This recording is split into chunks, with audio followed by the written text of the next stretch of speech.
from Dubai all the way. And we have Manoj from Coventry. So we got people from different places, and I'm expecting few more people to join as the session continues. So I know it is December, end of the year. People are more relaxed. Last event we had almost 50 people with us, but we will continue our mission to help and build this community around property development. So we have Jonathan with us, who will be sharing his experience, his journey. But before we go into all that, let me just share a few slides, and then we will hand over to Jonathan. So,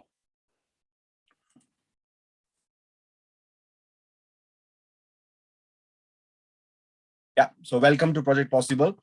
Now, on behalf of the core team, I want to say a massive welcome, and at the same time, thank you for being here in the month of December, late evening at different time zone.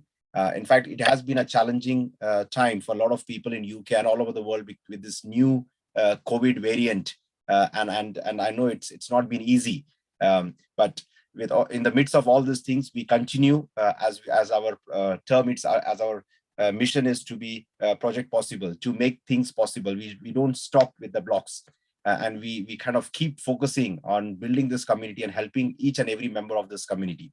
So this is our last live event for this year. So for 2021, this is our last live event. We started off in September with the launch. We had October, November, and December. So that's the last live event for this year.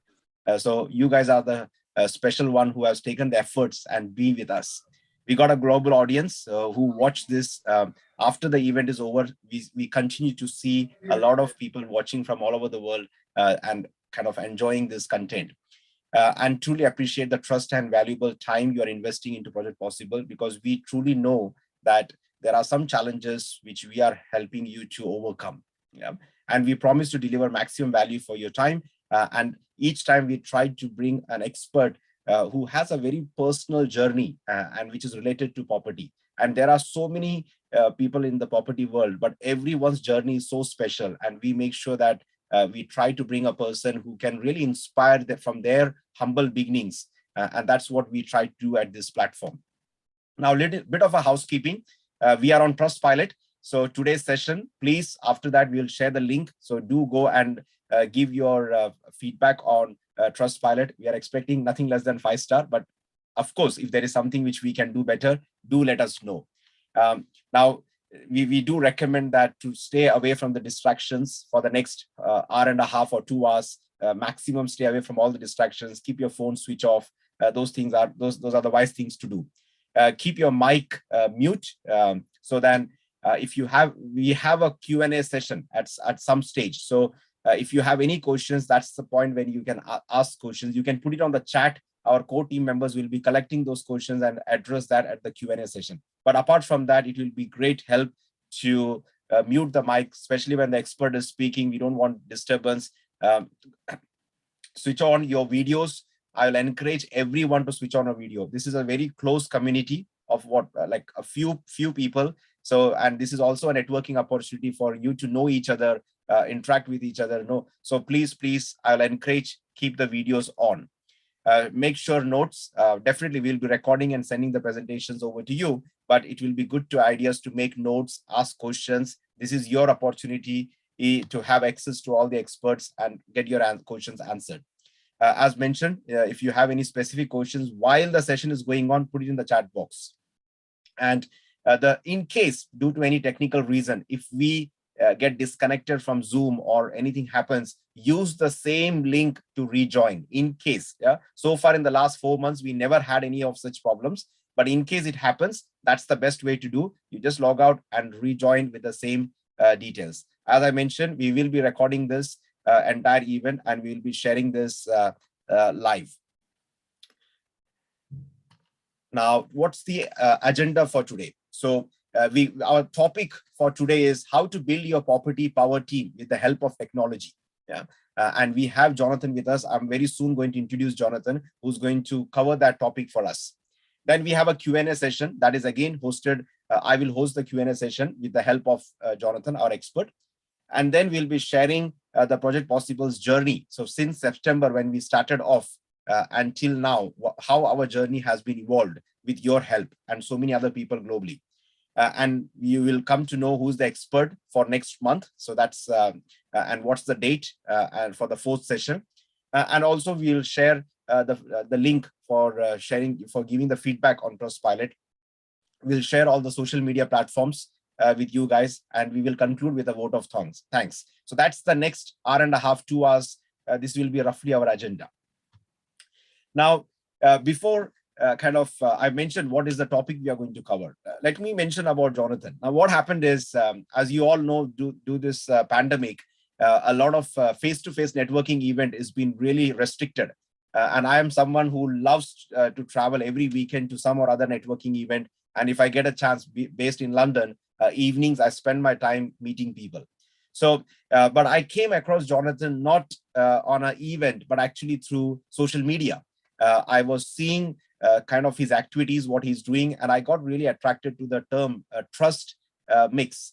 So before I could meet Jonathan, I was attracted to his brand, Trustmix, and I kind of started having reading about his post and so and so. And then I reached out to Jonathan and I said, Jonathan, I can see you're doing something very special, something unique, which I have not seen in our property industry. Like, I've been there almost for 10 years now, doing my full-time job as a banker, but as a part-time, or I could say my passion is about property. I can sit and chat about property for hours and hours, and still my energy level will be the same, because I'm really passionate about when it comes to property. So that's where I just dropped a message to Jonathan, and I said, Jonathan, it will be good to connect. And Jonathan insisted, rather than virtual, is it possible that we can meet in person? And he made a journey from Leeds to London to meet. And we went for I think it was a lunch come dinner kind of meet. And that's where I was able to meet Jonathan for in person, understand his passion, his commitment towards his brand, and what he's trying to solve here. So I'm not going to give away any of his mystery, what he's trying to solve here. But he has a very humble beginning when it comes to property, but he has really found a fortune in this humble beginning. And for each one of us, I think it's a very big lesson to learn that there is a lot of angles when it comes to property. So Jonathan is with us this evening from his valuable and busy schedule working on this startup. He is with us, and Jonathan is going to take us through this journey. And Jonathan is by profession an accountant, and he's also a property investor. He has done buy-to-lets, and he's a developer, and he is the founder of Trustmix. So after this presentation, make sure that you do visit this website, trustmix.io, and enroll on what he's trying to do. Right now is absolutely free. At what point he will start charging, we don't know. So it will be a good idea for you to jump on this and register. Okay. So on that note, Jonathan, I will hand over the virtual platform over to you. Thank you.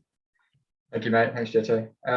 Yeah, well, thank you very much for the introduction. I really appreciate it. And hi, everyone that's joined. Yeah, I'm looking forward to sharing with you this evening my challenges and successes from my career and property journey so far.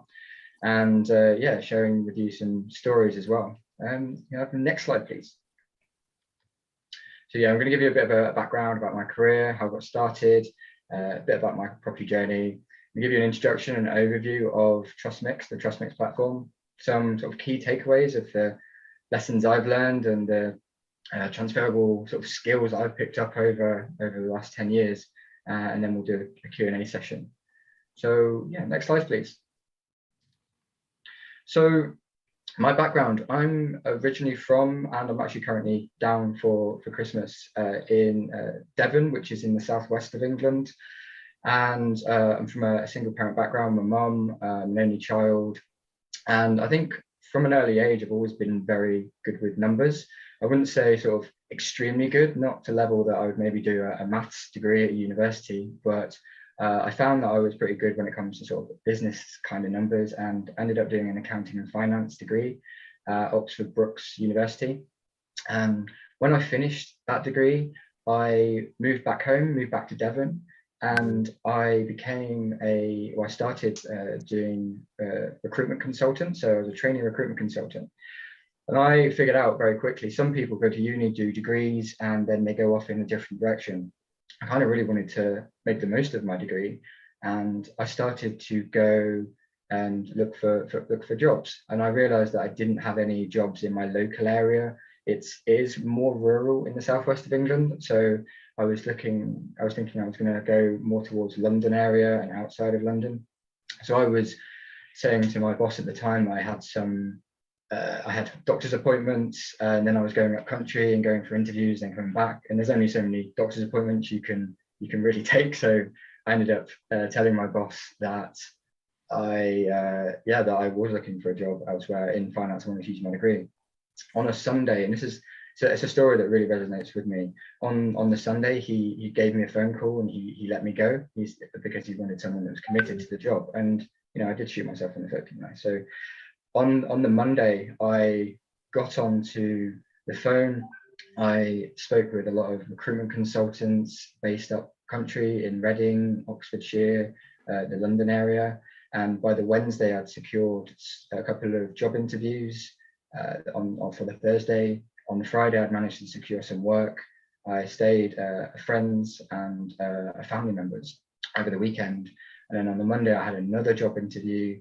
And that afternoon on the Monday, I got offered two jobs, two positions, one in an insurance company, one in an entry-level starting finance position. And I remember, and I accepted the entry-level finance position. And I remember driving back to my mum's in Devon, and said, like, "Mum, I've got a job." It was kind of the whole, I'm not coming back until I've got a job. And yeah, so I then needed to move up country and find a place to live in 2 days from when I was going to start my job. So I went on suspareroom.com, which is a UK-based website where you can find rooms to rent. And I found a place and I started that Wednesday. So it's a very sort of poignant story for me, because I got let go from a job on a Sunday, and then 8 days later I had secured an entry-level finance position, and that was really the start of my career. So it really just showed me the whole perseverance side of things and that determination. And I just sort of came alive, and I didn't really know that I had it in me, but it showed me that human beings can do great things when you really put your mind to it. So yeah, I started my first job, and I remember it was at this company called Wincanton, which is a big logistics company.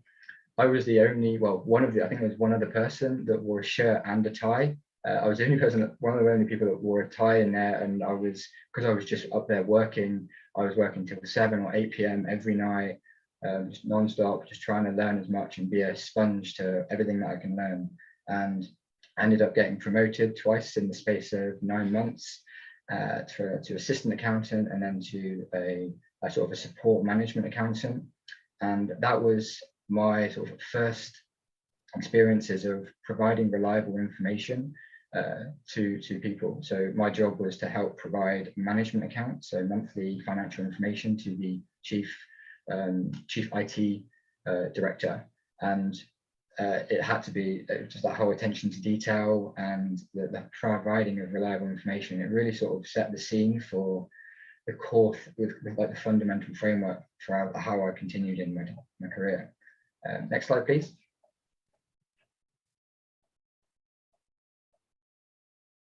So as I finished university, it gave me some exemptions towards being a qualified accountant with ACCA, so chartered accountancy body. And I was fortunate that the companies I was working for were providing me with study support. So I was working towards becoming a chartered accountant. And I moved to another job, which was National Trust. It was a big charity organisation based in the UK. And then I met my now ex-girlfriend, who was born and raised in Leeds, and I ended up relocating to Leeds, and I secured a job there as a finance manager, covering the overseas division of a menswear suit company. And again, that's to do with like providing reliable information to the group CFO and the CEO on a monthly basis. And and that's where I became a qualified accountant. And with the exams, I have a couple of friends who were also studying, and they would pass it first time. I did not pass everything first time. I was constantly failing exams and wanting to quit, and speaking to everyone, trying to give me sort of a reason to not want to carry on. But somehow I continued, and yeah, I'm very thankful now that I'm on the other side of that I'm now a qualified accountant, right? So as I was a finance manager, I was qualified, I was earning more money now. I felt that I didn't want to continue in the direction of working my way up the ladder from a career perspective. And I wanted to work for a smaller company doing a bigger set of responsibilities to get a much broader sort of understanding as the world of business and the accounting and finance function generally. So I had a very good contact of mine, a recruitment consultant, and I told him that I want to work with a smaller company, bigger set of responsibilities. He didn't find it straight away, but 6 months down the line, he contacted me and he put me in touch with this travel tech company. And the two owners had been around for 5-6 years, and they had interviewed me, and I ended up getting the job. So what they needed was for someone to come in and set up the finance department. And I remember I knew about 10% of the job.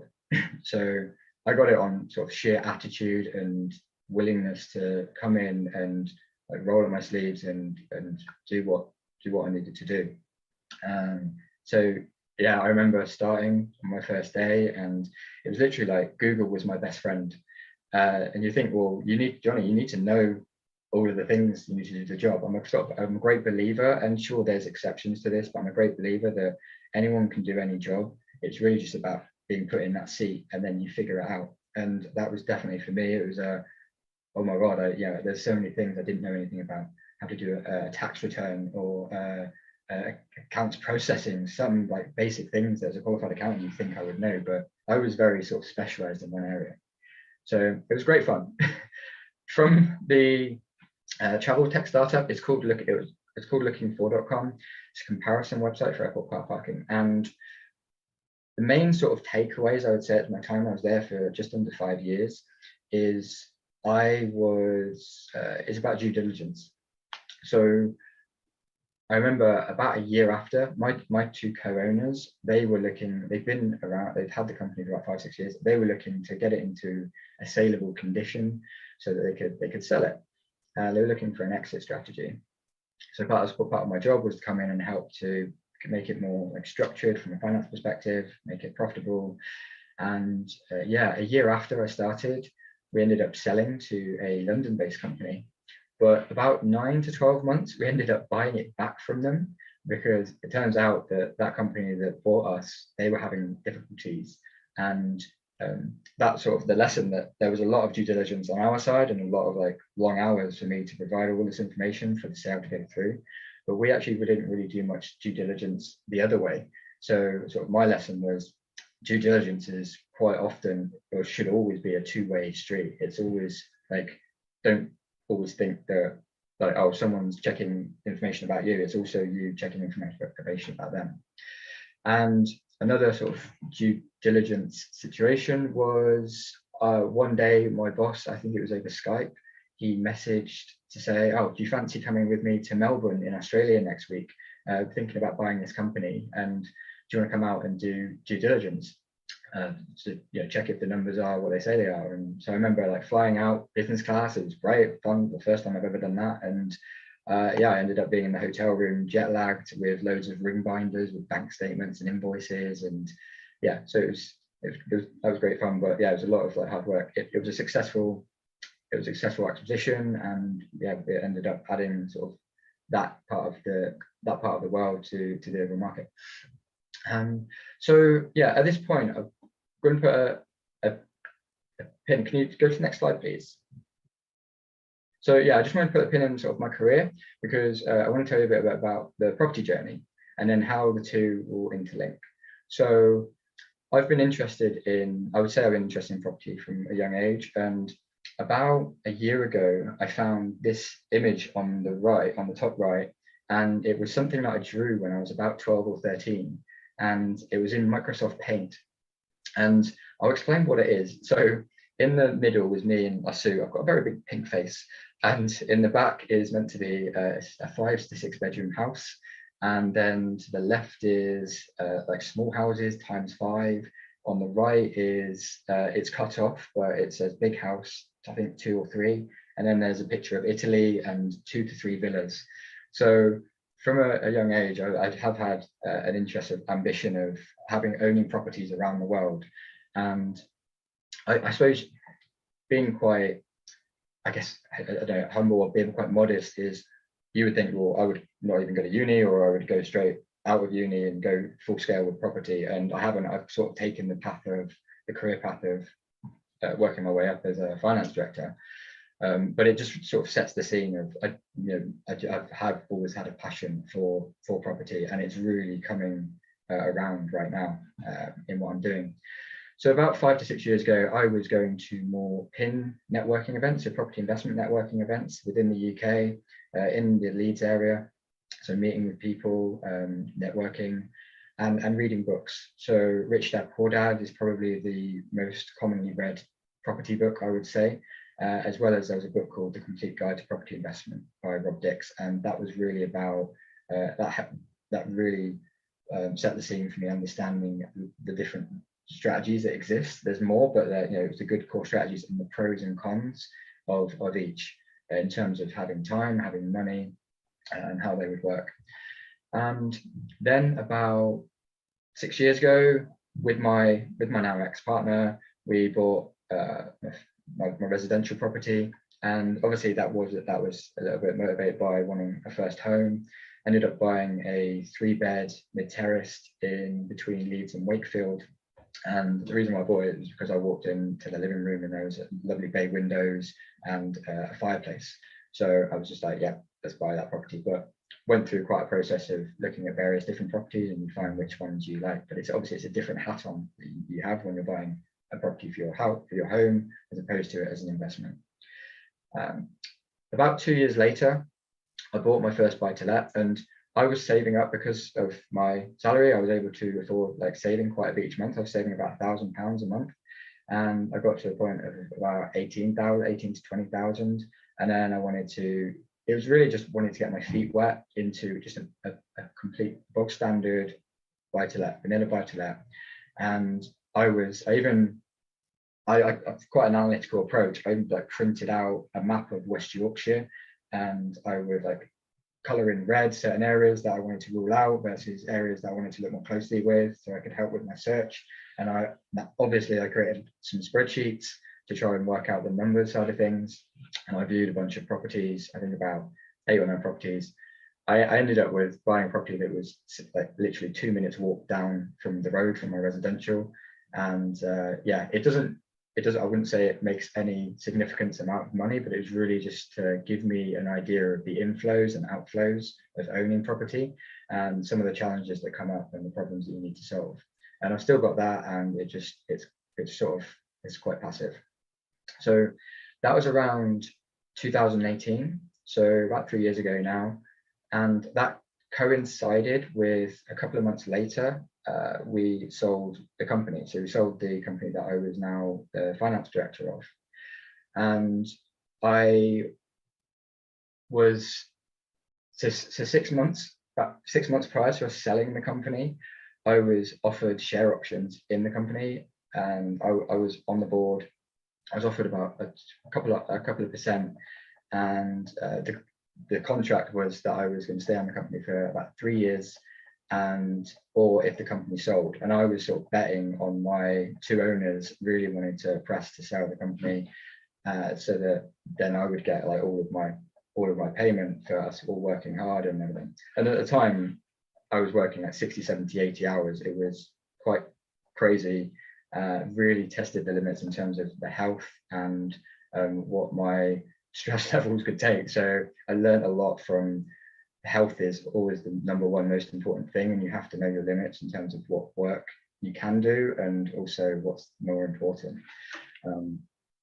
We sold the company 2018. I ended up exiting the end of 2019 after having moved my whole finance department, including all of us were made redundant. I moved it to the parent company, and I think from that perspective, it's such a core value of mine, and I strongly believe in, is about good communication, transparency, openness. My whole team knew at every single point what was going on, and they were all incentivized to help with a smooth transition. But I don't believe in hiding things from people. It's always important to have like all the cards on the table so that we can say, right, how do we work this? And that was great. And we needed to make some hires as well over the period. And I remember in the interviews, I told them all of the information rather than, oh, by the way, your job's going to go in like 15 months time. It's just, I think it's better that way. Transparency, it's important. It's an important sort of core value of mine. So yeah, I ended up finished with the company end of December 2019. I had a bunch of money in the bank from the sale. I don't have any kids just yet, and so yeah, next slide please. So I wanted to go backpacking during 2020.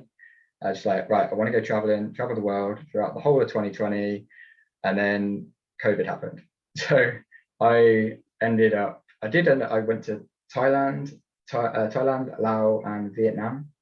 And then March last year, 10 days before lockdown, I ended up meeting my now Danish girlfriend. So I actually currently split my time between Leeds and Copenhagen in Denmark. So I would say that that's my sort of COVID success story. We carried on chatting and one thing led to another. And yeah, I'm very, very happy now. So the goal was to get the travel bug out of my system, then come back and set up a business in something. And I knew that I had this love for property and had a bit of money in the bank. So sort of made sense that I was going to spend more time and focus and energy on property. So things just got brought forward a little bit. So yeah, I found myself doing a lot of researching, creating some spreadsheets, obviously.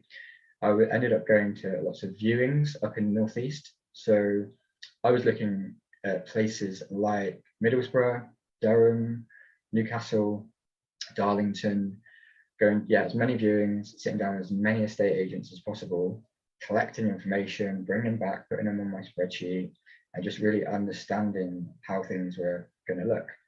And also going to lots of, as many as I could, online networking events, just to start that ball rolling. And what I found is that there was two gaps, or two areas where I had uncertainty around, which was the refurb cost. And because of my inexperience around the refurbs, I was in my networking and research, I was trying to get better at understanding how that looks. But it was an uncertain sort of area in terms of how much something's going to cost. And then also the exit. So what does your exit look like? Is that, and with COVID, there was lots of uncertainty around refinancing, and in addition to increasing material prices and the increasing lack of availability of tradespeople. I just think, okay, I think there's too much uncertainty here. Let's take a step back and stick to what you know. I've been in a startup company for 5 years. So, okay, let's see what experience I've got and how that sort of plays into it. And this is really how Trustmix was born. Next slide, please. So around August last year, I was having a lot of calls with sourcers, so property sourcers, people that help investors find properties in areas that they don't know as much about. So I was having calls with sourcers. But I just remember coming off of a lot of Zoom calls with sourcers and thinking, well, we could be like really good friends. We could go on a night out, or we could, we could be really good friends. But are you actually any good at doing the job of being a sourcer? And that sort of applied to anyone that I would speak to. If I spoke to a developer or a solicitor or a broker, how do I get confident? And that was the whole thing of the whole reliable information. How do I take the information you've just told me on a Zoom call, and how do I make sense of that so I can ultimately know, like, and trust you? In addition to, I don't know if you guys have heard of a company called Fiverr. So it's an online platform. It's a freelance platform where you can enlist people to help you with some services. And I'm part-time FD, part-time finance director. I work about 9-10 days a month. And back then I was looking to sort of grow my client base. I wanted to get a website, and I needed someone to do some copywriting work for me. I'm really good with numbers, not so good with the words. And I found someone super easy. And I just thought, how was it that easy that I was able to decide that that person amongst the list of say 100 other copywriters was the person that I had confidence that they were going to deliver? And obviously it's not necessarily, but it was greater confidence than the others. And it just got me thinking, that was a bit of the light bulb of, does this exist in property? And so last September till around about November, I just tried to break the idea. It's sort of like, you know, when you have an idea and then you speak to someone and then they say, oh yeah, do you mean like that company? And I thought that that was going to exist, that was going to happen. And so I started to speak to as many people in property as possible about the idea, and people gave me companies and other platforms that existed. And I got to November and I couldn't find other platforms that captured the vision quite like I had about Trustmix, and what became Trustmix. So I was at the point where, okay, I can sleep at night and run like full pace at this, and yeah, and give it the best shot. So I began assembling my team, which I've got 3 people that are from the previous startup. So ironically, I trust them because I've literally worked on the other side. They were on the web development team, and then there was the finance department. So we went on lots of Christmas staff parties and spent a lot of time together. So I ironically trust them. And so I have a full stack developer, got a creative person, and a front end developer. And I've got a few other people since. And then, yeah, so I got to December 2020 and yeah, registered the company with Companies House. Next slide, please. So what is Trustmix? So Trustmix is currently a free-to-use property platform that makes it easier for you to search for and better assess other people and businesses to network with, to do business with, or to hire. So one of the ways I say it to people in the UK is that it's a mix between Checkatrade, Trustpilot, and Fiverr. So it's like a directory, and at the moment it's very much like a directory where you can sign up and you can create your property profile. So you could say, right, I'm an investor and I cover the areas of Manchester, also London. These are the areas I'm interested in investing in. And you can also say specifically what strategies you're interested in. So that means that when someone else comes on, they could search for you as an investor. They can at the top say, right, I'm looking for an investor in that area, and then they'll find you. And equally, you can register as a sourcer or a developer or a broker. And if you're an investor and you're looking for these services, you can also find. So it's almost like a finding service. And we'll be creating new things, and I'll tell you a little bit more about that in a minute. All right, our main aim is to save time, reduce risk, and generate business. So how we're going to do that, next slide, please. So is a rating system. So I geeked out in Excel, and I created a points-based algorithm. So it's where if you've got, say, a LinkedIn profile, your Trustmix rating will increase because it's kind of social proof. If you've got 5 people that give you a recommendation, your Trustmix rating increases by a little bit more. Even things like if you've got a business email address as opposed to, say, a Gmail or a Yahoo, it adds a layer of verification. So your Trustmix rating will increase. Even updating your profile photo. All of these things are things that I think we do generally, but I'm trying to break it down and to attribute it into a score that helps you to differentiate between one person or another. Another sort of core area of the rating system is the verification of information. So say if I was on there as a qualified accountant, well, I could put my qualified accountant credentials in there. And what I do, also what Trustmix does, is we go off to that body, that independent body, and we can verify, fact check that you're actually on that register, and we can come back in our back end and give you a tick. And that validates to others and also to us that you are actually accredited with that. And that principle applies across all of the different types of services that exist. So yeah, it's really based on recommendations, verified information, and other factors that contribute to enhancing trust. Next slide, please. So yeah, who is Trustmix for? So I've kind of already said this. It's pretty much for everyone in property. And The list is in the last couple of months, it's grown like even more than the list that's on here. I have put other service providers, but even people like digital marketing services, virtual assistants. We've added recently construction consultants, project managers, home staging, and maybe you have some ideas of others. But the whole point is that it's anyone who offers a service to an investor, a landlord, or a developer that you can be on Trustmix. Yeah, next slide, please. So my challenges so far, and I guess they're maybe pretty obvious, but my challenges are critical mass.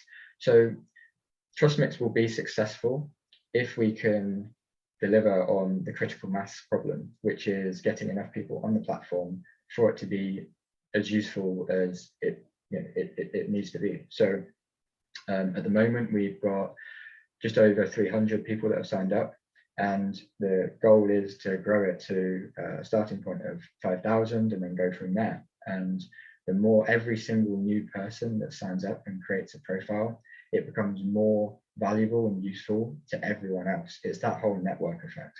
So that has been a challenge, and that's why I'm here talking to you today, to tell you a little bit more about my journey and also about Trustmix and the benefits it might be for you. Marketing. So my background's in finance, sadly not in marketing. So marketing's been more of a struggle to me. I'm a bit more fish out of water. So I've got an idea, I've got like the theoretical knowledge there, and I'm now like putting in place, building up my brand in a better way. So there's lots more that we can do on that. I've got a copywriter on board and a social media person. So we're doing more and more. We started with newsletters and going to do more email marketing. But it's important, it's super important for me that we do that in the right way, that it's not just spamming emails out like again and again. It has to be done in the correct way. It's super important. My limited resources, so sort of ties into me being a sort of sole founder as well, I would say, is it's a problem that everyone has as you're starting a business. You want to replicate, you want to clone yourself and have more versions so that you can get more done. So there's a constant battle of, okay, there's this list of things to do. How do I prioritize? What's the next most important thing to do? And I don't have all the answers. I just try and say, right, what's going to move the needle the most. Like right now, it's the amount of hours that I've got in my team. I need more hours. In the last 2 weeks, I've hired 2 overseas developers, and we're bringing them into the team, and things are going well, like super well, but I need more. So I am in the process of going out and getting some funding, and that's going to help me to grow the team even more. And then, yeah, being a sole founder, it can be a bit of a lonely world sometimes, and on a daily basis. My partner's great. She really sort of helps and listens. I probably not talk about Trustmix as much as I do. She's a really good, she's really helpful. So yeah, next slide, please. So my key takeaways. I think when I was writing this, I think it's important, and I know sort of we want to talk about property. These are all things that really just intertwine into who we are, and that helps us to be as effective as possible. Self-belief and determination for me is it's up there, because what I was saying about the story earlier about getting a job in 8 days, if I didn't have that determination to go up and do it, I wouldn't have, who knows what would have happened. I might not have put myself out of my comfort zone, which is so uncomfortable, but it's having that self-belief and that confidence. I think that is the key thing that I constantly come back to when I'm certainly building out Trustmix, is that I've got this vision, I've got this direction that I want to take it. Sure, it costs me money each month to be building this out, but I can see the end result, and obviously you get feedback from lots of people, but it's having that self-belief and confidence in you that you're able to do that. And that really applies in any field, especially property. So understand what you need to know. So this is it's the whole, like, you don't know what you don't know. So it's okay, how do you find this out? And this is sort of through problem solving, and we all work in different ways. Maybe you work in different way than I do. So I like to get like a big A3 sheet, and try and write down things that I know, and also like objectives. And I try and piece and just break it down into smaller pieces, and then it will identify gaps. So for me with Trustmix, there's a big gap on the marketing front. So say, right, how do I help to move that thing along? How do I improve on that section? So it's really like understand like, what you need to know. And this applies in property, like what if there's a particular area of property or a particular location, what do you need to know? Who can you reach out, or what do you introduce into your conversations that you have with people to then slowly try and piece that together? And how do you collect that information so that it gives you more knowledge, more understanding, and enables you to have greater confidence in the direction you're taking. Due diligence. So yeah, from finance, it's really, I think, especially in property, we're used to hearing the word due diligence and just attaching it to numbers. And I think what point I want to make here is that it's also to do with people, and we do it constantly every single day. Like even you listening to me, like I'm a person and you're assessing who I am. That due diligence process is still happening, and that's what we're building out with Trustmix. It's just to try and break that down and to try and help us to make better decisions based off of these things that we're collating and seeing as using as a tool. And then yeah, reliable information for decision making. So my time as a finance director and an accountant, it can be summed up in my job was to provide reliable information for decision making. And that's what I'm looking to do with Trustmix, is to provide reliable information for decision making. And it's all about trying to increase your confidence levels based on that information so that you can decide which way to go and what to do, and to ultimately reduce your risk. You can't ever, I believe, you can't ever eliminate your risk, but you can certainly reduce it down to a more acceptable level so that you've got your risk return. So yeah, and yeah, so guys, thank you for listening, and yeah, happy to take any questions. Thank you, Jonathan. I think when you were saying about self-belief and determination and asking questions, one thing came to my mind was Jack Welch, who was one of the most successful CEO of General Electricals. He was a CEO for almost 20 years and transformed General Electricals. I think the share price went up around 4,000% when he was a CEO. And he always used to say that if someone is asking a question, that means that person has some understanding of the answer, but he wants reassurance from other people that his answer is right or wrong. Or sometimes it is a right answer, but he wants that confidence to go ahead and do it. And I think you really touched that when you mentioned about self-belief and determination and asking questions and kind of really believing in yourself. So Jonathan, thank you for the presentation which we did. We enter into the Q&A session. This is where our participant has an opportunity to come online and ask the questions. What I'll do is I'll stop sharing the screen at this point. And if anyone has any questions, please you can unmute yourself and just ask the question live to Jonathan. But before we do that, I got a couple of questions for you, Jonathan. So I did some kind of prep work in terms of questions, and I thought it will benefit a lot of participants. Few of them who couldn't attend today's session, they shared some questions over to me so that can help straight away. So the first question is, like, when you thought about Trustmix and when you thought about like the different people involved in a property jigsaw, which was the one segment of, like, it's not about naming and shaming any segment, but which was the one segment wherein you found it really difficult that it's very difficult to deal with this set of people or set of segment when it comes to, let's say, getting electrical work done or a plumbing work done or a construction site work done? Which was that one sector which you really found painful? So I would say tradespeople generally, and I think it's because I think that's more, I would approach that more from the adoption of bringing people into Trustmix, because it is an online platform and there are other platforms that exist specifically for finding tradespeople. So you have sites like Check a Trade and My Builder and Trust a Trader. So when I was having those conversations, I was finding that it's going to be a bit more of a challenge, shall we say, to introduce Trustmix to them.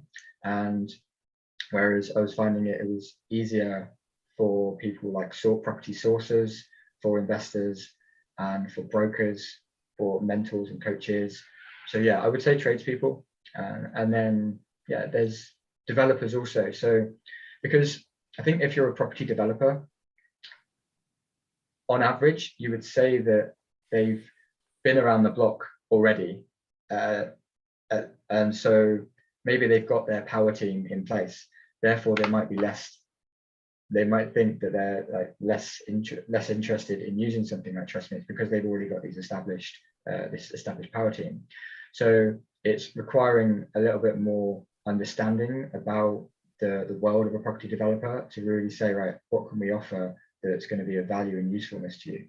And I think that there is still very much a usefulness for property developers on Trustmix, because it's about if you need to search and find anyone, maybe you're branching out into a new area and you don't have certain people to do some services that you want them to.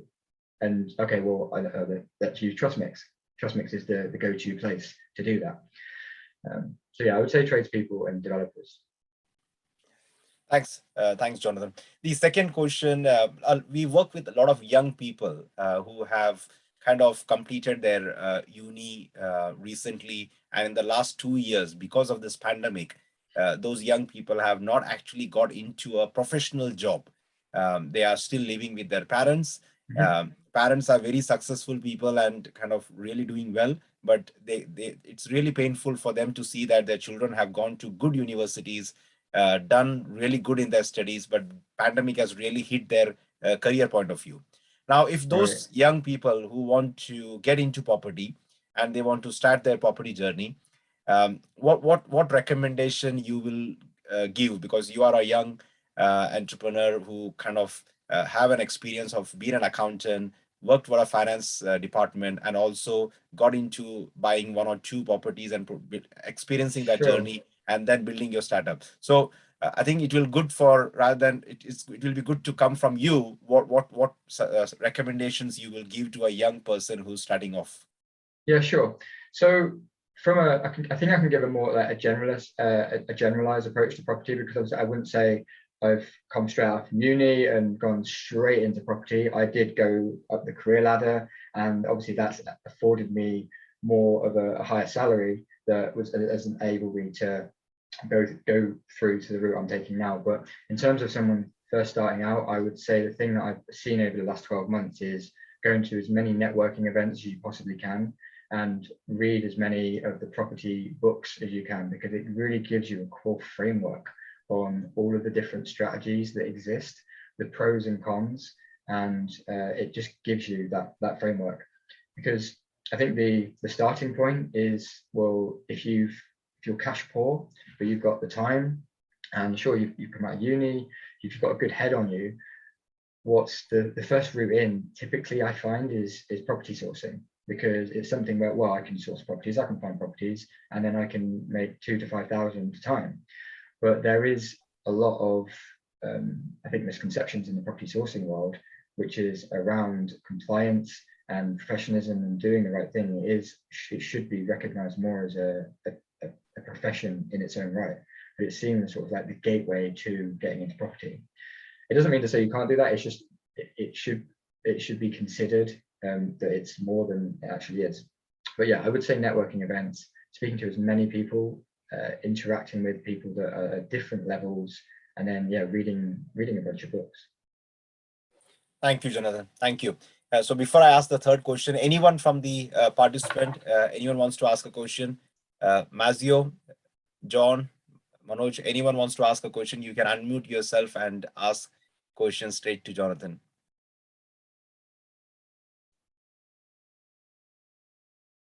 Yeah. I don't have any question as such, but I think the idea is interesting, really interesting. So, well, I'll ask a question to Jonathan. So, Jonathan, in terms of the power team, would you have to individually choose and pick, or would there be like a package available for the, whole power team? Say if you want to start a brand new project. Yeah, so it would be individual. It's not, it's like if you are on LinkedIn or Facebook and you search someone and you add them as a friend or a connection, it's very much on an individual basis. And it's a very good point though, like that might be something that we consider. Maybe as it fleshes out and as we get some really good growth numbers, then there'll be people that maybe work well together, that from like, it can be data driven, that will say that, okay, these guys work quite well quite often.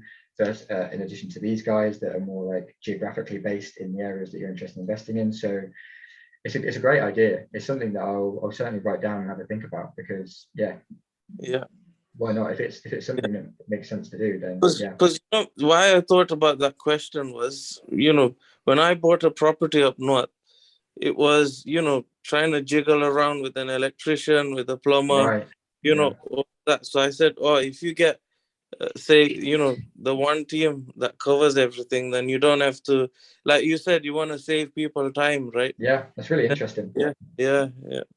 That's really interesting. Thank you for that. I'll make a note of that. Thank you. Yeah. Thanks, Mazio. Thanks, Jonathan. The next question, what we have is, where did you get the term Trustmix?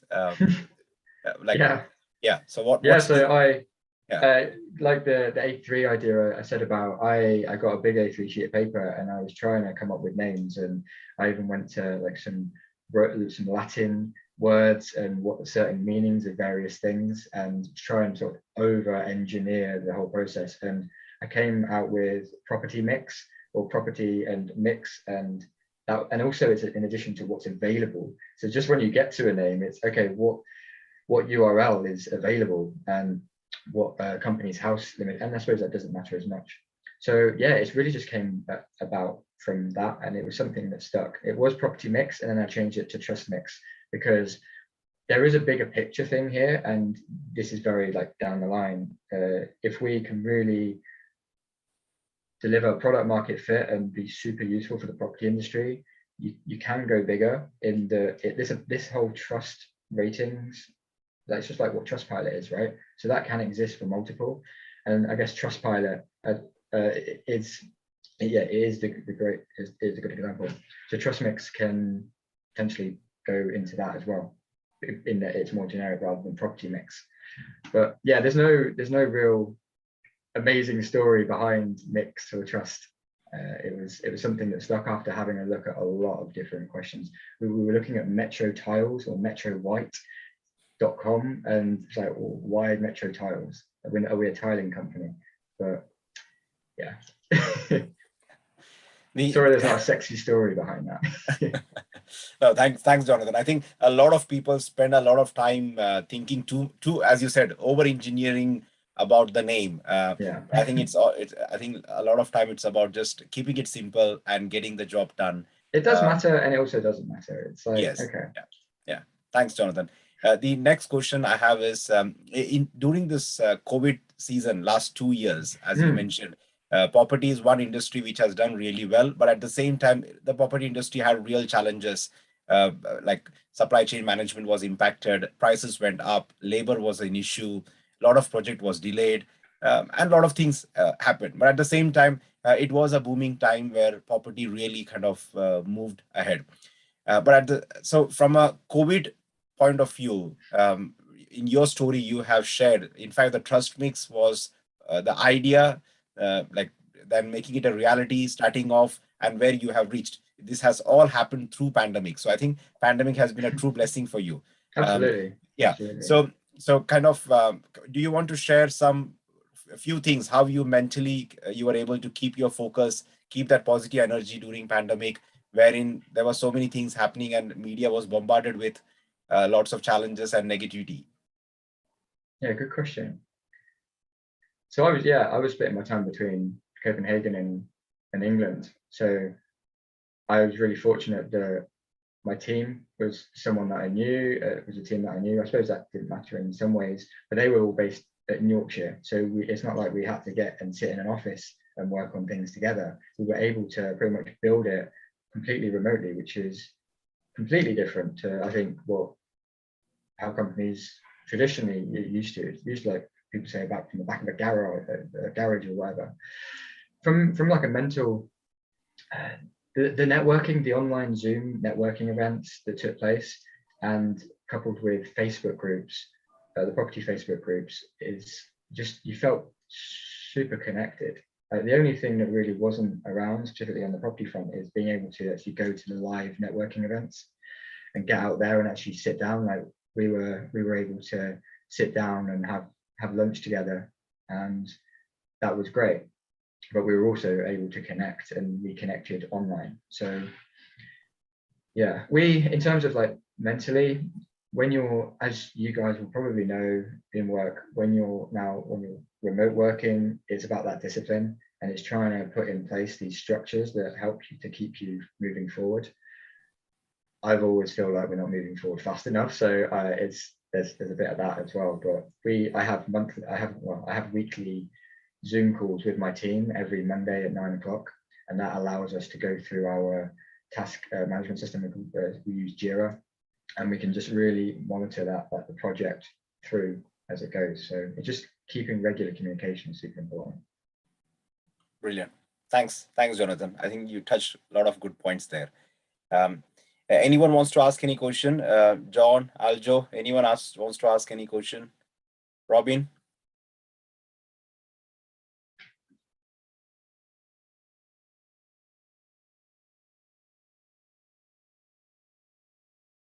Yeah. So the next question: what's the future of Trustmix? How does it look like in the next 1 year, 6 months, 2 years? So what's the advantage for like the people who will be watching this after the recording also? What's your message for them in terms of what's coming up? No, absolutely. So I've got sort of 2 core areas, which is to go out and raise investment so that I can build up my team, and I can really flesh out Trustmix in the best way possible, in a faster way, but also to just engage and build up the Trustmix brand to get as many people to sign up in property. And just as a measure, the largest property Facebook group that exists in the UK is All About Property, which is, I think, north of around about 55,000 people now. So that's my target. That's not going to happen in the next year. Maybe I should be more confident about that. But it's to get to the first 1,000, and then 2,000, and 5,000, 10,000. So right now, to lower the friction, it is completely free to sign up. It's really about, okay, that 3 to 5 minutes to sign up and create a profile. And then for others, and then my job is to create it so that others can search and find you, and you can search and find and connect with other people. So it's really about getting every single person to sign up as possible. And we're really looking about how to make that process as smooth as possible. And yeah, it's about value driven first. So the whole principle of Trustmix, and maybe it's because of I'm fortunate to be in a position where I don't need to work a 9 to 5 to pay the bills. I can focus a lot of my time on this, and I live a very sort of low cost, being an accountant. I'm able to focus on value driven rather than trying to stick a membership paywall in from day one to say, right, it's going to cost you this much to be a member. That will most likely come. And the way I've planned it is that it'll probably be at the moment around about 5,000 services and around about 5,000 investors, landlords, developers. We're currently north of 300. So obviously it depends if I can do my job well enough to get to that point quickly. But if we get to that number and still there's not being significant value being delivered to everyone, then that number is going to increase. It's going to be a point where I want to create that good dilemma where everyone's benefiting from Trustmix, and I'm going, hey, I'm picking up the hosting bill here. So okay, so it's then going to, and then we can say, okay, it's going to cost you this much a month, and yeah, I want you guys to say, well, yeah, sure, absolutely, I'll pay for that because I can see the benefits it's bringing me. So that's the real benefits. We're doing a thing where we're bringing in a badge system. So it doesn't bring in, because it's free, it's not like we can incentivize with financial discounts or anything, but there's a founding supporter badge. So for the first 1,000, you get a permanent badge on your profile, so you're a start.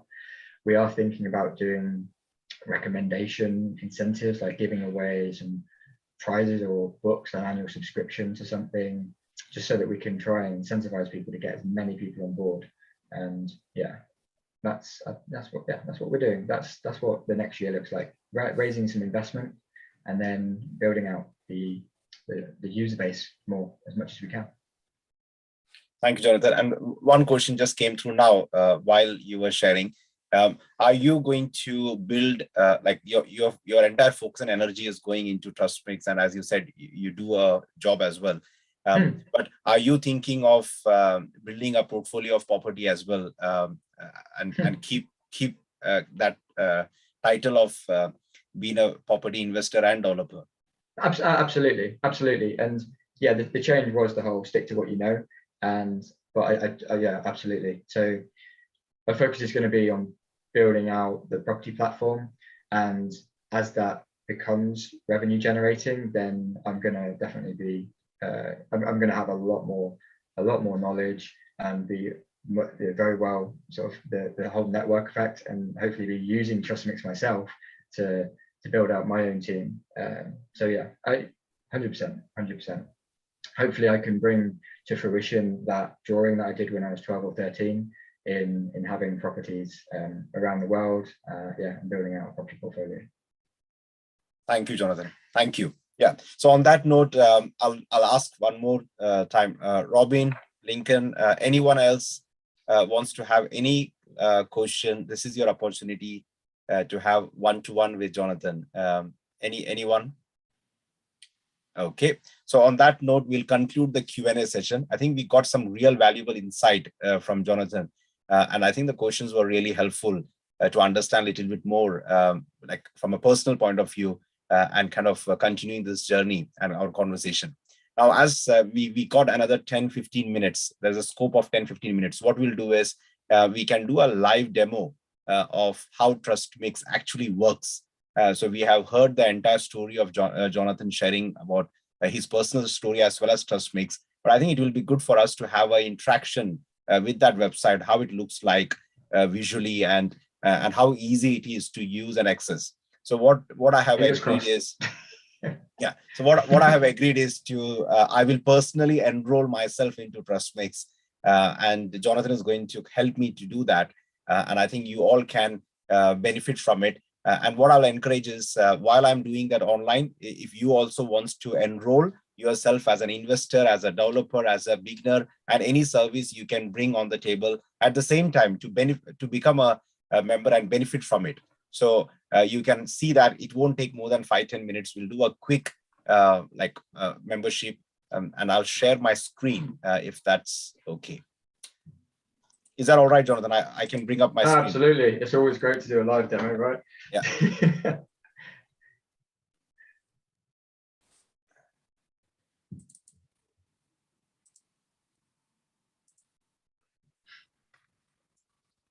So yeah, if you go to trustmix.io.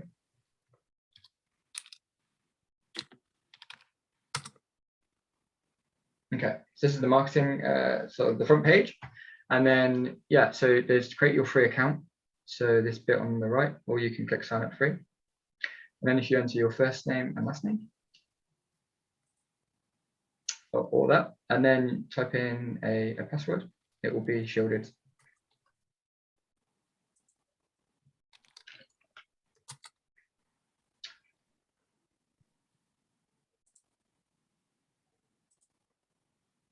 And then there's, yeah, we've got some T's and C's, privacy and cookie policy. If you click sign up.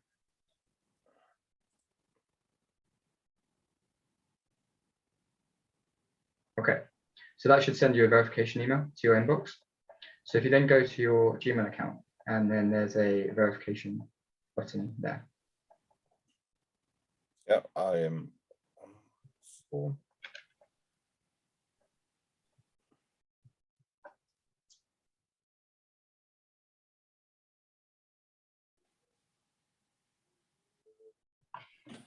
Yeah, just did that. Okay. Right, so this is bringing you into the dashboard section of Trustmix. And if you just hover over the icon in the top, the one, okay, that's fine. yeah, so it just says, yeah, it's your name, it's you logged in. And then there's a setup guide here. And we've actually just made this update in the last week. So there are ongoing improvements to make. I'm always quite humble and modest about what we're making, because I can see the bigger vision. So I see how things are currently. So this section, if you click away from that, so here you can add a category. So if you click in the middle field, click there. This is where you can add a category. Now, there's some popular categories here if you're an investor or developer or a broker. However, just as an example, well, okay, yeah. I was just going to say, you could also type. So you could start typing and it will give you a list of other things. So if you started to type like then it will give you a list of various other categories that you can choose. And if there isn't one in the list, then feel free to email me at jonathan@trustmix.io and I can have a look at adding this in there for you.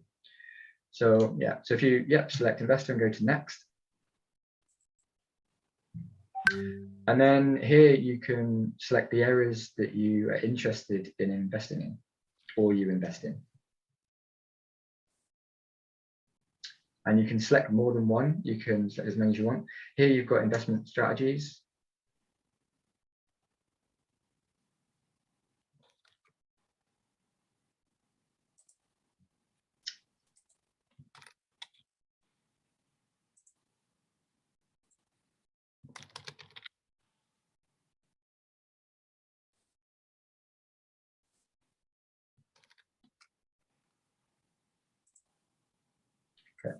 So yeah, you've got investment strategies. So here's a list that you can select and it's multi-select.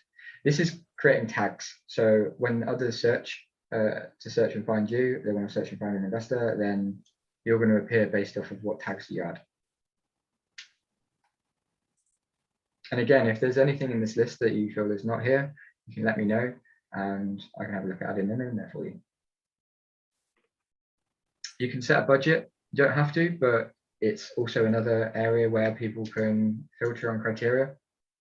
And then you've got lending type as well. And you can say if you're a cash, bridging, mortgage, development finance, or investor funds. Is it multiple? Yeah, it's multiple.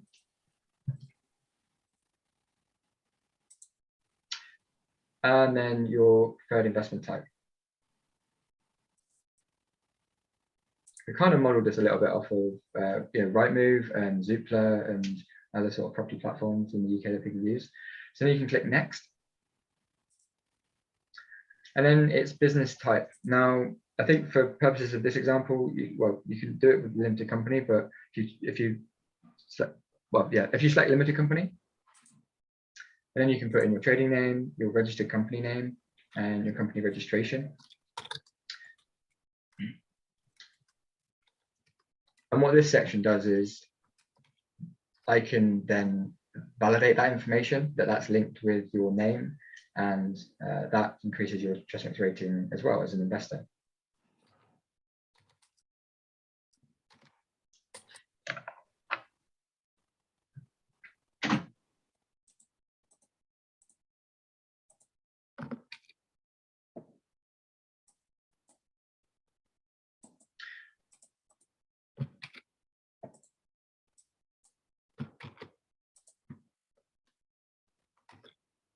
Yeah, and click save. Sorry.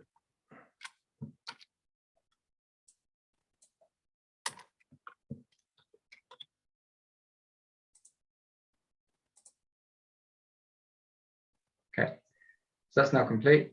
And it says that you've added yourself as an investor and the areas that you cover. So you can click away from that. Okay, and then the next section, it goes down to uploading your profile photo. You don't have to do that right now. Before, add social links. And then here's where you could add your website, and we have space for a LinkedIn, or Instagram account, and Facebook. Each one of these social links, including your website, this will increase your Trustmix rating. So the more social links you can add, it's a level of social proof. It means that others can click and find more information about you, and it gives them greater confidence. So if you do have these, I would say it's quite important that you can add these in.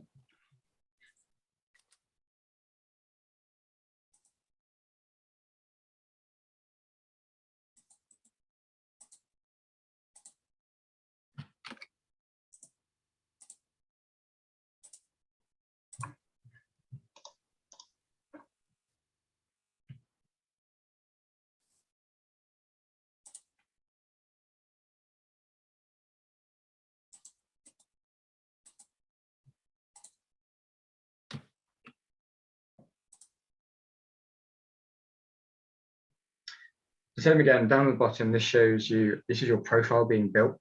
And that's, yeah, it's showing you that your social links have now been added so that when others they come across your profile, they can click on those links and that will take them straight to your page. Then you also got add contact information. And this is where you can add, you've got your email address that's already been added there, and then you can add your phone number. So you can also make click a tick, and that will make it visible on your profile. And that means that others can then contact you. And that's just it's more of a, I guess it's partly a GDPR thing, but it's just to say, right, are you okay with that being visible? So then click save. And same thing again, so it's adding some more icons there. And then you've got your add info to about you section. And then here's where you can say where you're based in and about you. So you can say, yeah, based in London. And then you can write an about you section. I would say this is the section that probably takes the most amount of time, but yeah, you can. Typically, if you've got a website, if you've got a LinkedIn page that's got an about you, you can copy and paste it. There's also, hopefully this works, because there's what we've done is we've put a 300 character limit. So it's just to be mindful of that. And that's just so that we can keep some bit of structure. So that's important.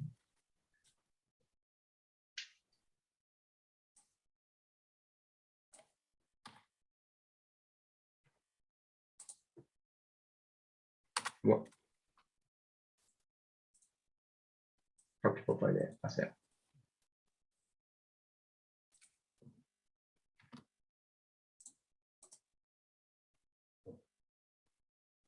Okay, great. So that's your profile photo. That's your profile done. Aside from your profile photo, but you can fill that in after. So if you then go to the search page at the top, or click down there, yeah. We've literally just added that in, so I forgot that was there. So here's the main search tool that we've built out at the moment. So you can see we've got 319 people on the platform, and then you've got type here to search at the top. And this is where you can type in who you're interested in searching for. So yeah, or you can type your name and then click on your name, and then here's your profile. This is what your profile looks like. So I need to validate some information, and I can do that on my side. So I'm gonna do that now. I saw that you were doing it, so I'm just selecting this in the back end. Then I'm also going to give you a founding supporter badge. So if you refresh now, okay, so one of the things here is that, so if you then go to search and find your profile again.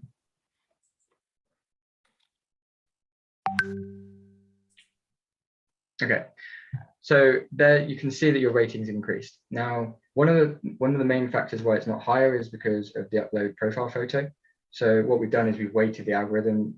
You get a chunk of your points just by having a profile photo, because it's who you are, it's a person, as opposed to an icon. So if I was to, if you, 1 second, I'm just going to temporarily select that, enable that. So if you click on view profile. Let me see if I can add a photo, 1 minute. Okay. Good.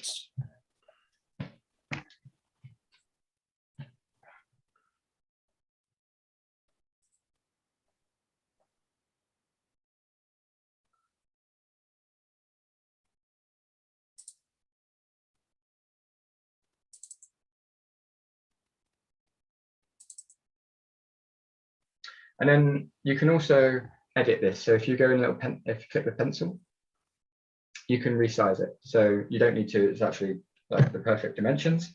So you can click confirm down the bottom.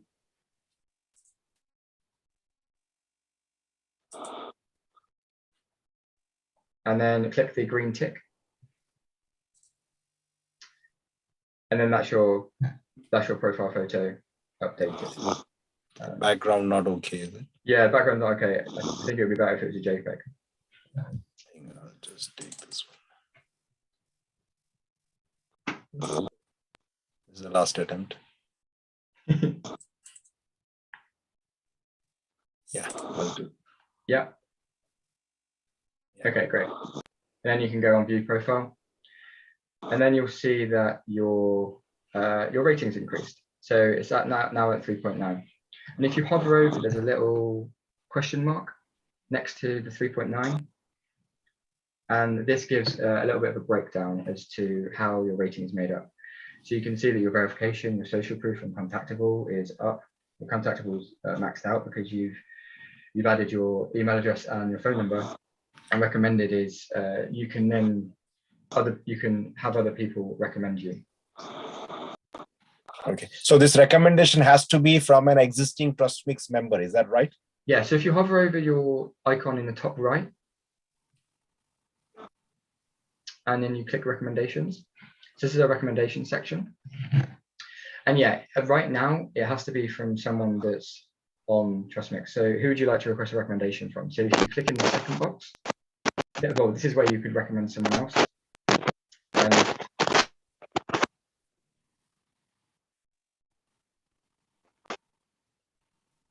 So yeah, you could, if there was someone that you knew, you could find them, and then you would recommend them specifically as, because they could be more than one thing, and it's important that you recommend them for the service you've used or for having knowledge of what they do. Also, you can request a recommendation. So you could select someone that you knew, and then that would create an email. They would get an email in their inbox to say that you're requesting a recommendation from them. So same like LinkedIn, but the thing is, right. you have given a point system to that. Yeah. Yes. Yeah. Exactly. So it's very similar to LinkedIn, and you can then approve or request a revision or choose to show that on your profile. What we are going to be adding in, and it's really like developer time permitting, is we're going to be pulling in recommendations and reviews from external places like LinkedIn. So if you've got, say if you had like 23 recommendations on your LinkedIn profile, then I'd be able to go there and validate that and add that, and that would feed into your recommendation score, because it doesn't make, like, if you're a trustworthy person, or you are, but say if I was trying to assess that, I'm going to your LinkedIn and getting that judgment as well. So we're going to be putting this information in. What's the maximum point we can have? Is 5, is it? The maximum is 5. Yeah. 5. Okay. Yeah. Fine. I think it's very straightforward. It just took what, 10 minutes for us to set up the profile? Yeah. And yeah, that's the aim, is to really try and reduce that time down as much as possible. We are also looking to have it so that we can more efficiently even like create your account for you, and so we're looking at ways how we can capture that, and that might be a way of doing a very easy survey or a click-through form, and then we can compile your survey, we can compile your profile, and that really saves time, because we're all busy people and sometimes people just don't have time to do that. So the main thing is we just need as many people on the search page, and so that people can be searchable and business can be done like that. So it's that whole horse to water problem. We've also just added in, so there's a resources link at the top. If you click on that, we've just added this in 2 days ago. Brilliant. And what this is going to be is a section of, it's the whole you don't know what you don't know section, or the resources section. And so these are property platforms that exist, and we're going to be adding in a list of loads of others. And I've been working on the designs for the filtering and the sorting today. And it's so that if you can come on, and if there's a property management tool or some analytics or a calculator that will be super useful for you as a property investor, developer, or whatever you do in property, that you can come and have an overview of these platforms that exist. We're also adding in another section, which is about property Facebook groups that exist and ordered by either member count and other various filtering.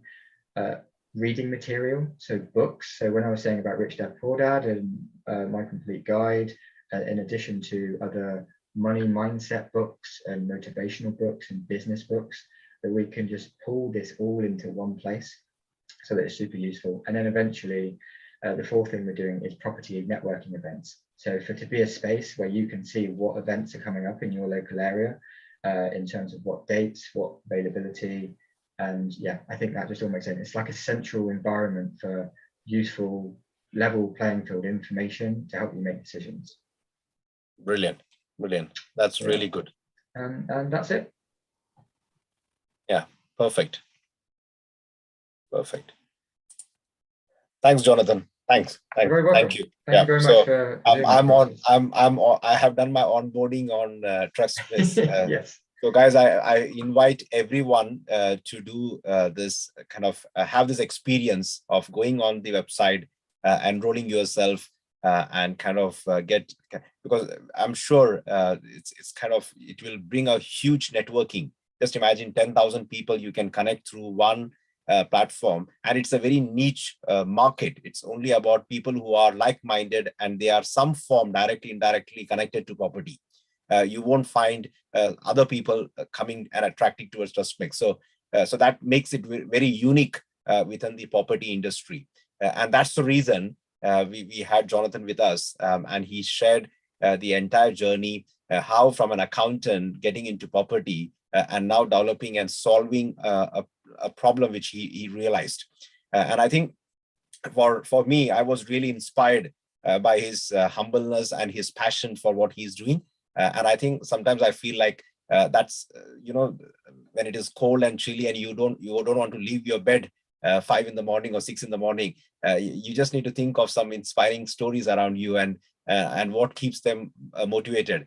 And I'm not a fan of big names. I'm a fan of people who are making it real and around us, because we don't have to think about someone who's sitting in India or America and I have to get motivated. No, I get motivated from my son, who's 7 years old.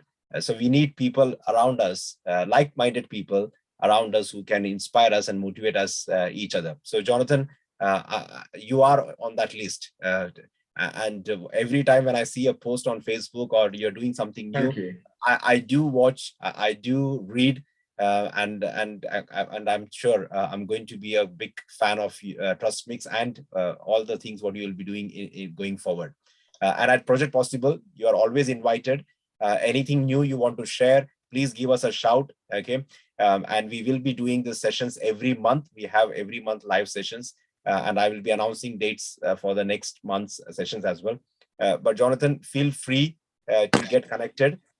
We will be sharing this recording to all the participants who couldn't make it. We have more than 100 participants who couldn't make it, but they will be watching this in their own time. And if they have any questions, they will connect to you directly through your social media platforms or emails.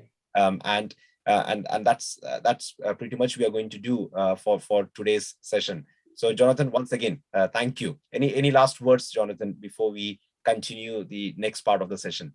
No, just thank you for having me, and it was a pleasure meeting you in London and for allowing me to come on here and talk about my journey. And yeah, I really echo what you say. It's all about trying to have that self-belief and determination, and to know that everything is possible. It's quite apt to Project Possible, right? Yes, I strongly believe that. So yeah, thank you so much. Thank you, Jonathan. We'll continue just for next another 10-15 minutes. So Jonathan, if you want to stay with us, that will be great. Robin, over to you. I'll bring up the slides. We will be sharing our journey so far.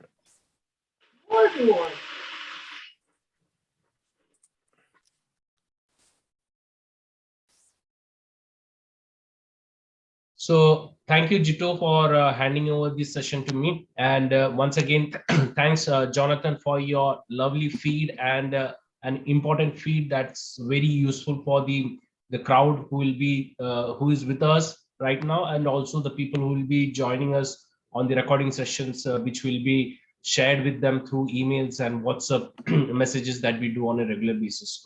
Thanks, Jonathan, once again. Guys, let me pull your attention towards our milestone that we have achieved since last couple of months. So as we had already mentioned in our previous one of our videos, that the idea of Project Possible was born in the month of July specifically. But before that, it was already there in the list of the ideas that Jito used to share with me. But when it actually started to pump in was in the month of July, when we were driving towards one of the property viewing. He told me about this particular idea concept that will help the generations as well as the colleagues who are still in the area, the darkness of the area, to find out the right people, right time, right guidance. So this all started from the month of July, and we initiated our initial buddings and initial work from starting from July, and towards the beginning of the August, we launched August. We start preparing our websites and everything, and on September we launched our first Project Possible venture as a joint venture in terms of helping the people to bring them back from 9 to 5 job to a valuable and self-esteemed job, which will be always bringing more ideas and fruits to their hard works that they do while they are in this profession. So as you see, we launched in the month of September 22nd, and it's nearly just 4 months away, 4 months back, and we from the our daily YouTube videos and the live sessions that we do since last couple of months, we have reached nearly nearly a total view of 6,754 to be precise. And it was a really commendable work and dedication that the core member teams were involved in it, and which has grown up to this particular count because of their effort, works, and guidance. And during this live sessions, we had a valuable and responsive feedbacks and suggestions from our expertise as well as the joiners who were part of this calls. So that was the one of the milestone that we have achieved since last 4 months in the YouTube channel. Coming to the this next point, which I would say is that we have currently nearly 400 plus subscribers into our YouTube channel since the launch, and with the welcoming video which we launched in the month of August and which run past until last day, there is a total view of 1,022 views on our launch video, which we presented towards this world about Project Possible. And we have nearly crossed 100 likes also in this particular video. Next.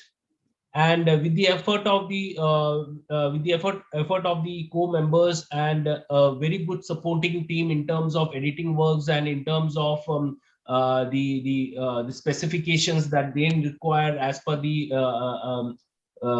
recordings and everything, our support team along with our core team dedicatedly presented nearly 70 plus videos, which is very much available to the to all the subscribers, plus any people who wants to learn about property or understand about any concepts of the property.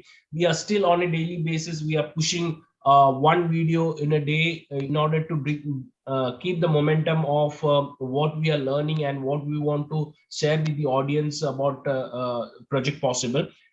In this particular channel, along with the daily videos, we have shared a couple of pain points what people go through while they are in the hunt of their first house or a second house, or if there what is on the commercial, what is a bit of a linear understanding on what is commercial mortgages, and many other live sessions that we have conducted in last couple of months. All these things have been grouped under particular categories, which will be easily accessible for any people in this world. And I believe this informative tool is really free, and it can be bring more information to the newbies who will be looking to join the property investment rules. And towards the we created this Project Possible Club Facebook group page, I think around in the month of November, I believe. and we have almost crossed nearly 690 members added to this particular club from across the world, across the UK, and it has been a memorable journey because it took a very proportionate amount of time. I could really sense it. It was somewhere in the month of beginning of November. We started about a thought of putting a group as a project possible, and it flourished in less than 1.5 months, 2 months.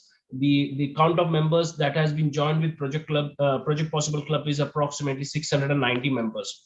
And we have another achievement which we made was introducing it to us a trust pilot, where you can put your reviews and your thoughts regarding the monthly sessions that we do. Along with our monthly sessions, any the videos that we share with the audience, on all those notes, the trust pilot is very much available for all the people who can. It's very easy and very trustworthy to prove that what kind of message that we are sharing with the audience. So these are the few great milestones that as a core team member in last couple of months which we have gained, and we are looking on a greater heights in the coming year in 2022. So on that note, I would sign off from my role of helping you to flash on the milestones that we have achieved during last 4 months. Jito, the call is on yours. Thank you, Robin, for kind of sharing the milestones. And these milestones cannot be achieved without the support what we received in the last 4-5 months from the since I was been sharing this idea with some of my colleagues, family members, friends, and a lot of people in the property. And they kind of said that, this is the time where we have to kind of freely share what you have gained over the years. And that's where all things came together. And a lot of young people, a lot of professionals, not only just in UK, from abroad, they have been kind of attending our sessions, listening to our recordings, going through the videos, raising questions, asking questions. Jito, can you make this video? For example, recently someone asked me, Jito, I've been getting declined on my property mortgage applications numerous times. Can you make one video on that? So then we pulled together a video and sent it over to, and that person was so kind of, you took effort and time and put this video together just because I requested for it. And that's the level what we are trying to do. So if you have anything which is really bothering you, or something which is a challenge you want to overcome, please just reach out to us and we will do our best. And because kind of we are already working in this industry for last 10 years and work with like-minded people who are experts and coach and who have a lot of experiences, we have the opportunity to work with them. So if you have any questions which I or any of my core team members cannot answer, that we got right people whom we can go and ask those questions. So that's very important. Yeah. So I once again a massive thank you to all the people who have contributed to the success of Project Possible. And this is not our success, this is your success. Because like for example, if I take my own story, and likewise all the team, all the core members, we are all professional in our own career and things like that. We are building our portfolio in the parallelly, but this is something which we love and enjoy to do it.